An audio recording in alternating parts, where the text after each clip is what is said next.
So today I'm going to be talking about your motivation to do a PhD. This is something that's huge, and I know a lot of people think about this. You can also apply this to this advice that I'm giving you to any difficult, very long time consuming project. That's the key thing with a PhD. You're doing something that is on degrees of novelty, is something that's going to take a significant portion of your life. And the reason is because this is often you're developing something new. Nobody else has done this before. And there are a lot of different things that you can do that are like this. If you're doing a senior thesis in sort of your master's degree, if you are doing any particular entrepreneurial venture, nobody has done that before. Maybe you're doing something that is similar to what somebody else are doing, like a lawn mowing service, but this thing that you've done, nobody else has done for you. So this is a new thing for you. Anything to do, maybe you're starting a new church or a new organization, something like that. There are so many examples of doing these sort of long-term projects that are really difficult. And the other thing is they become part of your identity. This thing that you're doing becomes part of your identity. So that's one thing that happens with a PhD. It becomes you. It becomes who you are. It's not just because that, doctors in front of your name. It becomes who you are. So I'm actually a professor of innovation strategy and entrepreneurship at a large state institution in Florida. You can look me up. I'm a real person. I do exist. I'm giving these videos to help other people. And this is part of this series that I'm putting out. I'm calling it Thesis Help. And it's really just about trying to help out people getting through doing their PhD. And maybe it's at this stage when you're doing a PhD. So when you do at most US schools, most Canadian schools, and a large number of European schools now are moving this way, and British schools, is what you do is you do coursework at the beginning. It's maybe a year, 2 years worth of coursework. You're learning all sorts of new theories and ideas, and then as well as you're learning these new methods that you can go and apply, and then this becomes your next stage, is doing your thesis after you write your comprehensive exams. So in a business school, this is the way it's generally structured. It might be different in other schools in different areas, but generally that's what happens. And because there's a moment right after you do your coursework where you just feel lost and you don't know what to do, and it's these couple years after you do your coursework, it's up to you. This is all about you, and you really need a motivation to do this. The reason is doing a PhD, not only this coursework at the beginning that you do, we're going to push you as professors, we're going to push you really tough. We're going to push you beyond what you think you can do. But that's just the start of it. That coursework and all that kind of new things that you're learning is only just the start of it, and that's actually the easy part, because you're not dealing with this uncertainty, this difficulty of knowing what to do. Come back to the motivation of why you are doing a PhD. And this is one thing you have to think about. The reason why you're doing a PhD is because it's so difficult, and your prospects of getting out are really actually kind of terrible, to be honest. If you look at a professional degree, at least a PhD in business, people are going to tell you what the averages are, but the averages are generally skewed. There's a number of people that are going to do extremely well with their salary. They're going to go into extremely good institutions, but the vast majority of the people there's a very large selection problem that happens here, or selection process. They're going to drop out of the PhD program. Usually maybe a third are going to drop out in the coursework section, and then maybe a couple are going to drop out after they do this coursework. And then they kind of get lost in the thesis. This is kind of just normal stuff. At my institution, we try to help out people as much as possible. But this is sort of a natural course of this because it's such a difficult process. So it's better to think about these kind of things before you actually do a PhD and understand PhD before you actually get into that. And that's why I'm talking about this. So your job prospects are often not the best.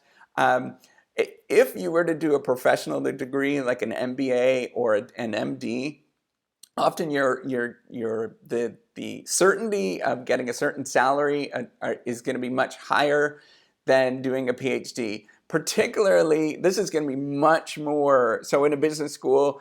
We are very, very fortunate, and I feel blessed to be part of a business school and choosing this route, because we do get paid a little bit more in this route, but there's so many other PhD programs that are not like that. So professional programs tend to generally get paid more, and I'm blessed. Again, I'm not bragging, but I'm just trying to illustrate you that, to tell you in other programs it's not quite the same way, and it's much more difficult to get a job in that area, and it's extremely, once you get a PhD, it is often takes, I myself had to do, several years worth of postdoctoral research in a business school, which is, it was unusual at the time. It's becoming much more popular now because the jobs are getting fewer and far between. But in a lot of fields, chemistry, for example, or sociology or psychology, it is the norm to do a couple of postdocs before you actually get out there and get a real job. And those postdocs, they pay a little bit more than what you would get paid as doing a PhD. And when you're doing a PhD, you're lucky to get maybe 15 to 20,000 per year. And then on top of it, you often have to pay your tuition, and then all these other things like life. So if you think about it, that is well below the poverty limit. And then on top of it, you get locked out because it's a long-term thing. You get locked out of a lot of sort of extra benefits from the government. So it's this moment of just really, really tough, right? And then you got to go do a postdoc, and you might get maybe $40,000-$50,000 a year there if you're lucky. If you're lucky to get a postdoc, and then after that you become an assistant professor, and you go through this whole stage thing. So it's a really difficult process. It is challenging. You're going to be pushed. You're expected to work all the time, and hey, you know what? It becomes part of your life, so you don't mind it. I don't mind what I do. And the reason why I don't mind what I do, and there's all these challenges, there's all these uncertainties. I'm still an assistant professor. I'm untenured at this moment. So it's a tricky, dicey thing, right? So being untenured means that at a certain stage, you're going to have to move to someplace else if you don't get tenure. And that's okay. I accept exactly. I'm not complaining or anything like that. It's actually kind of a really interesting system. But you have to know why you were doing this, and that is so important to get through all of these sort of difficulties. And I'm just pointing that out. That is very, very difficult, and you got to understand why you're doing this. It's a lot like doing an entrepreneurial venture or creating something that's going to take, it's not going to take, most people think, I'm going to try something for a year, an entrepreneurial venture, or they're going to go to grad school for a year. Nuh-uh. When you're doing a PhD, you are making an investment anywhere between 4 years is really short, and that is unusual. If anybody tells you it's going to take you 4 years, generally that is not the truth. That was the one person that did it in 4 years that was outstanding, or the market was really good. But it's going to take you between 5 to 8 years, depending on who you are and the project that you choose and how difficult it is and all these sort of other elements. But just bet on it being 5 to 8 years, right? It's going to take a long time before you actually get a job. So you're going to want to know why the heck you're doing this. So you don't do a PhD just because. You do a PhD, it is just because you're a doctor doesn't mean anything, right? You do a PhD because you're doing something on purpose, and you need to understand what your why is. Why are you doing this? You see a lot of people go and do a PhD just because it's an interesting thing to do, and that is okay, right? Because you might learn what to do. But the problem is with this perspective is that you are going to stumble, and you're not going to sort of understand why. You're going to get held up at all these different roadblocks, and you're going to not push through these different roadblocks. You're not doing a PhD just to advance the education you're getting. You're doing a PhD to understand something, right? And whatever it is, that's what you want to understand. Myself, I really was passionate about learning and understanding things. There's moments, and I love this about doing a PhD, and I love this about knowledge discovery. You get all the time, you get these moments of like, darn it, this is really tough, and you can't figure it out, and then all of a sudden it clicks in your mind, you figure something out. That's what I'm addicted to, figuring out these problems along the way. And that is, I clearly know I'm addicted to that I love figuring out these problems along the way. And that's going to help me get through a lot of different things. So doing these sort of unusual projects like the reciprocity platform that I'm trying to build, it's taking a long time, right? I got to do these YouTube videos. I was really nervous about doing them. They're tough for me to do because I am a quiet sort of, sort of, I'm an introvert. If you see me in a large crowd, I don't like large crowds. I don't like social events and things like that. It makes me really, really nervous and uneasy. I get a lot of social anxiety from it. But I'm still getting out there and I'm doing these YouTube videos because I could see that it's making a difference. And I know that it's going to make a long-term difference in the long run. And it's starting to pay off a little bit. There has been a little bit of uptick on some of the searches and stuff like that. So I'll show you that maybe at the end of this week. I'll probably show, or I did show you a video recently. Sorry, I forgot. I recorded a video, but I'm going to show you maybe in a month's time from now how this is actually even increasing more. So, and it's all because of you. You're amazing, right? So the other thing that you need to do so the first thing is know what your why is, what you're doing. That could be a particular problem or a research problem that's going to keep you addicted to that particular thing for a long, long, long time, for 20 years, right? When you were thinking of doing a PhD, imagine it's going to be 20 years to 30 years, whatever that project you're working on. It is a commitment. It's very, doing a PhD is very, it's sort of built off the model of contributing a lifetime's worth of work. Is very religious in a lot of different ways. And we have to imagine that a long time ago when we first started universities and we had this insight of universities, they're really modeled off after religious organizations and monasteries and things like that, where we can think, okay, we're going to commit our life to this, and we're going to do, basically, in a lot of fields, is the life of poverty. Where we can commit to this particular problem and do it for a very, very long time. And that's the mindset you have to get into, is understand your why, whether it's a particular problem you're trying to solve, whether it's world poverty, for example. I know lots of people try to do that. Whether it is understanding a particular mechanism in, say, you're in economics, you need to understand what that mechanism is, and you're just like, that's a really cool thing.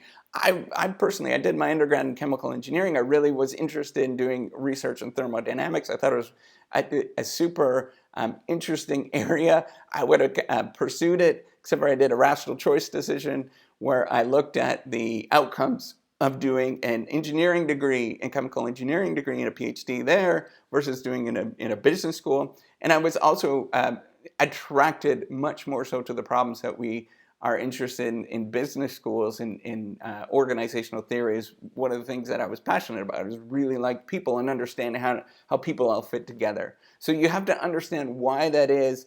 I also did my research on medical devices and adverse events in medical devices. I'm still doing a significant amount of research on that. That's been 12 years. That's been a long, long time, and I'm still working at it. And I'm trying to help reduce or make the industry, the medical device industry, more innovative, as well as reduce the number of adverse events that happen in that industry, the number of people that die from technology in that industry. I'm trying to reduce that.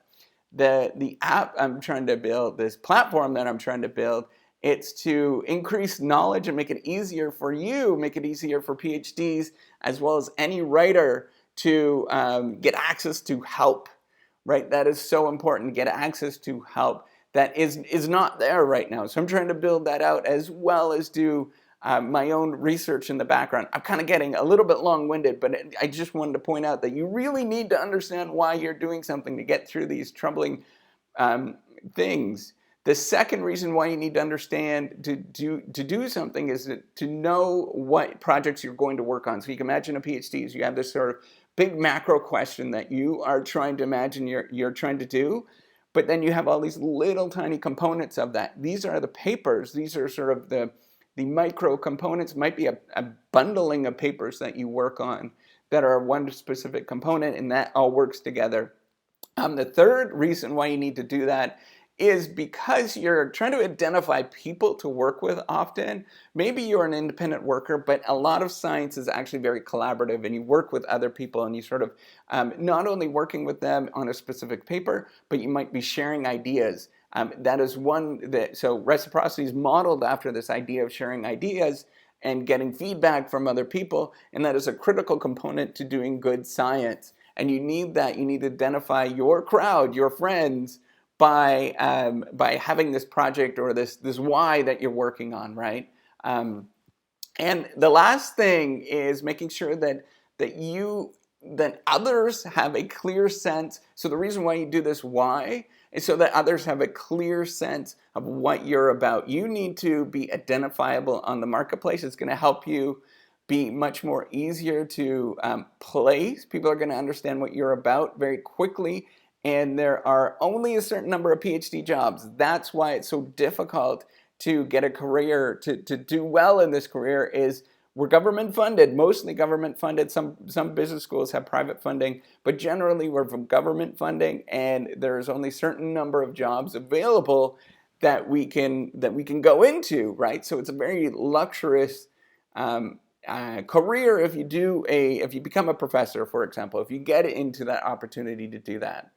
But people need to identify what you're about so that they can quickly place you. If you apply to their position and there's people working in that area, they're interested in what you're doing, so they want to bring you on board. So they need to identify what you're about. That is critical. And I wanted to point out, so this idea of knowing your why and the ideas of grit and motivation. So I'm taking that from Simon Sinek, is the one that talked about knowing your why, but as well as Angela Duckworth is talking about the ideas of being able to grind away at something. And that's why it's so important to know your why, so you can continue to grind away at something. She calls it grit, but it's basically this idea of grinding away and just working at something and being able to withstand for a long, long time. So this is critical to knowing your why, and knowing why you're doing something is critical to doing good research. This is the one thing that you are going to need to do when you come to your thesis stage after you. So if you are a PhD, if you're interested in doing a PhD, this is a moment where you're going to need to know this. You are going to need to know why you're doing something. First of all, when you get into the PhD program, when we go through different statements and stuff like that, often professors will look for somebody that's wanting to do something interesting and some rigorous research as well. And then the second time is when you go on the job market, you're going to need to know why you do this. And then when you go up for tenure, you're going to need to know why you're doing this, what you're doing. People need to understand what you are about, and that is critical to not only all these different elements, but just being a person that can withstand and continue to grind away at something in this very difficult and challenging career, which I know you can do. I know that you can continue to grind away at this kind of stuff as long as you know what your why is. And when you go into a PhD program, you're well aware of all of this kind of stuff. So that is all I wanted to say today. I know it's a little bit long-winded, but I wanted to give you sort of a pep talk and a motivation video to make sure that you keep pushing and keep challenging yourself with these PhDs when you're doing a PhD, and just being very well aware of why you're doing what you're doing, and being clear in your mind of why you're doing what you're doing, because it's going to make a difference. I know it's what the research you're doing is going to make a difference. Even if it's in something unusual, it makes a difference. But you have to know why you're doing that, and sort of push beyond that. That's going to help you get to the moment of when you actually get a PhD, and then you can actually get a job, and then perhaps maybe even become a full professor one day, or you go out into industry and you do something that's wonderful.